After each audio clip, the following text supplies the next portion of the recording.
Sony's new 24 to 50mm f2.8 G lens may be your new favorite lens for wedding filmmaking. Today I'm going to be reviewing this lens from the perspective of a wedding filmmaker and telling you if it's a good choice to buy if you film weddings or corporate videos or documentaries or anything else like that.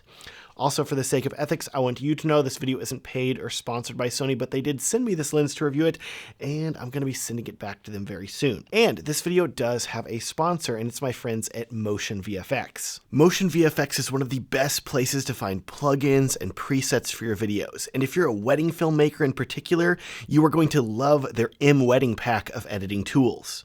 With gorgeous animated text presets that give your films a luxury vibe, tasteful light leak transitions that aren't over the top, and super cool animated wedding icons that add fun wedding theming to your film, you're only one click away from making your wedding films look stunning. You can check out my friends at Motion VFX down in the description, and look, I've made no secret over the past years that I'm a prime guy. I love a good prime lens. And specifically, my two favorite prime focal lengths are 24mm and 50mm, with 24 being the lens that is pretty much always on my gimbal, and 50 being my go-to for handheld on a wedding day. So when Sony told me that they would be releasing a compact and super lightweight lens that hits both of these focal lengths, I immediately sat up and paid attention.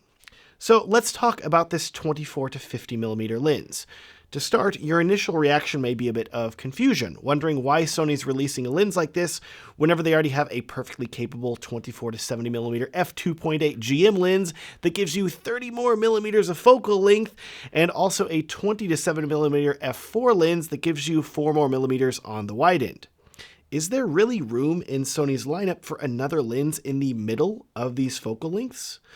Well, like I said, I'm a guy that really likes the 24 and 50mm focal lengths, so this lens is right on the spot for me. More importantly, this 24 to 50mm focal length lets this lens do two things that neither Sony's 24 to 70 or 20 to 70mm lenses can do.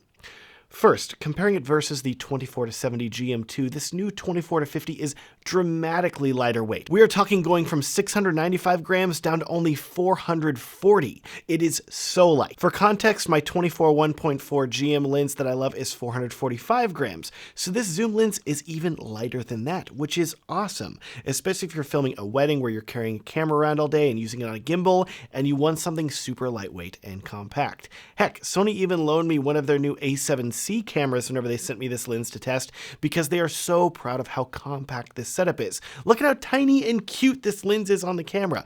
It's really subtle and non-intrusive filmmaking setup, which is great. Now, what about comparing this 24 to 50mm to the 20 to 70mm lens that Sony already has? Well, here's another area where the 24 to 50 does what the 2070 can't, and that is that Sony's 20 to 70mm is only f4, while this 24 to 50 is an f2.8, which is generally considered the sweet spot for most premium lenses, and you're going to get a lot more bokeh and low light performance from this lens than you do on the 20 to 70. So if I could summarize what I'm saying about this lens versus Sony's other lenses that are in the same ballpark, I'm pretty much always going to take the lens that is smaller, lighter, and that has better low light performance, which is why I love prime lenses. But with this 24 to 50, it's lighter than my lightest prime, the 24 GM, and it still has an f2.8, which makes it good in low light. Do you see how many boxes this lens is checking? Now that said, we do need to talk about the build quality and features of this lens because it has a lot of pros, but there is one con that I do want to address in a minute. But first, this is a Sony G lens, just a step below their GM line, which doesn't necessarily mean that the optical performance isn't as good as a GM lens. It more so means that Sony's marketing department didn't want to necessarily have a GM lens at this non-traditional focal length on that list of GM lenses, so they just slapped a G onto this lens and called it a day. The main thing that you need to know is that the optical performance of this lens is exceptional. It's super sharp, the bokeh looks beautiful, colors are popping. It's a modern Sony lens. You're going to love it. It looks great. In addition, it has all of the features that you would come to expect from a high-end Sony lens. You're getting an aperture control ring with controls to make it clickless, programmable buttons, autofocus manual focus switch, the works.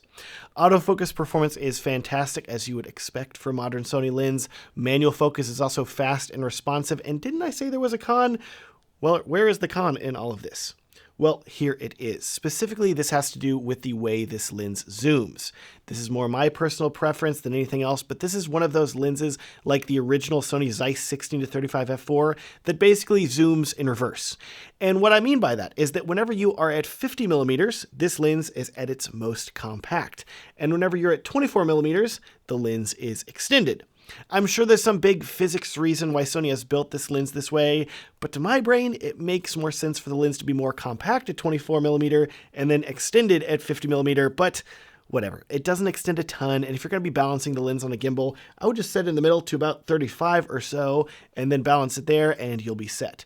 But just know that the lens extending this way is a little bit weird. That said, this is a non-traditional lens, so a non-traditional zoom is pretty par for the course.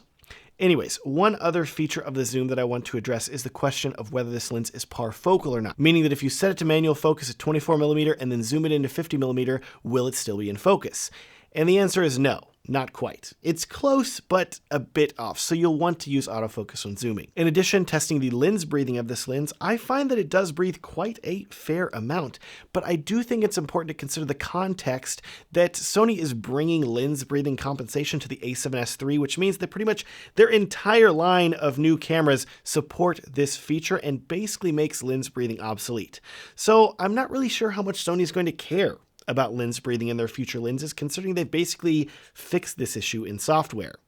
Let me know in the comments if you think this lens breathing compensation is enough for you, or if you want to see them focus on making lenses that don't breathe. Overall now, having used this lens for a while, I think that if you're a wedding filmmaker looking for an ultra compact and lightweight lens that is going to hit two of the best focal lengths in my opinion, 24 and 50 millimeter, while also performing very well as an all-around lens that can work fantastically on a gimbal or handheld, I think that this 24 to 50 millimeter is a great choice.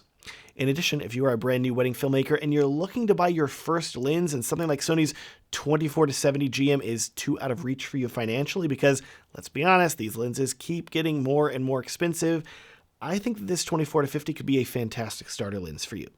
Anyways, I'll link to the 24 to 50 down below, as well as to my free Level Up Your Wedding Films guide. If you're a wedding filmmaker and you want to improve the quality of your wedding films, I would highly recommend checking out this guide. It's completely free and linked down in the video description. Thanks so much for watching and have a great day.